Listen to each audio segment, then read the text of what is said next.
Welcome. Today we're going to compare a couple of vintage microphones. I found these on Facebook Marketplace and bought them and wanted to see what they would sound like, and I think the results are pretty cool. So the way we're going to do this is we're going to test them out on a couple of different sound sources. I've got a Martin HD28 acoustic guitar, and we're going to record electric guitar just kind of through some delay and reverb through a Fender amp, and we're going to compare them with this RE20, which is, I think, probably my favorite dynamic microphone.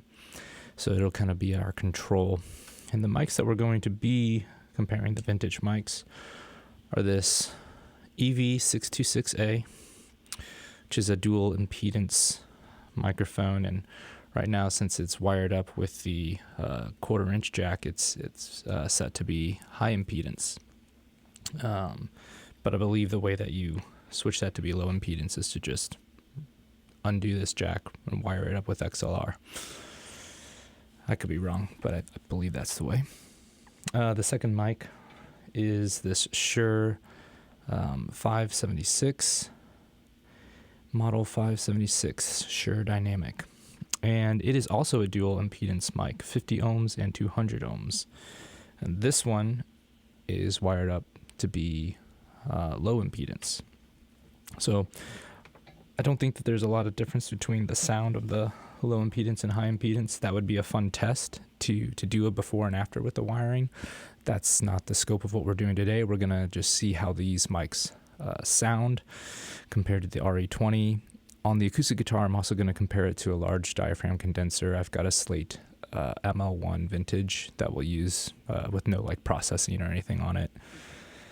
What else? Oh, this EV626A in the documentation talks about its proximity effect and how it has a lot of proximity effect, especially at really close distances, like under an inch. So on the acoustic guitar, that's something that I wanted to test out. So I did one pass where I'm less than an inch away from the sound hole. And then on the second pass, I moved it up the fretboard a little bit and probably about 4 inches away. So still a lot closer than you might do with a typical scenario where you record 12 inches away from the 12th fret. But you'll see how that sounds, and I think yeah, it's interesting to hear the difference. So yeah, so let's we'll listen to the acoustic guitar with all the different mics, and then we'll listen to the electric guitar, and yeah, you can let me know what you think.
And that's it. I hope you enjoyed it. A couple of notes, specifically about the electric guitar recording. Thanks. Shout out to my friend Kale for playing guitar and letting me record. The way that we did that was the first pass. We recorded straight through his pedal into the amp and the RE20. And I should say not straight through the pedal, because what we did is we went through a DI and captured both a direct signal and the recorded signal through the RE20. And then for the Shure 576 and for the EV 626, we played both those back through a reamping device. So we played the direct signal back from the playback back through the pedal board into the amp. So, you know, all said and done, looking back, I probably should have recorded the RE20 through the reamp, just to make sure that all the levels and stuff were exactly the same. So the signal might not be exactly the same on that RE20. And I mean, in my opinion, the RE20 sounds really good. But there might have been a little bit less output coming back from that reamping signal. You know, and I, you know, in another life, maybe would have gone back and recorded them all through via the reamp. But yeah, anyway, yeah, what do you think? What are your thoughts? Do you like them? Obviously, they sound very different. Yeah, let me know.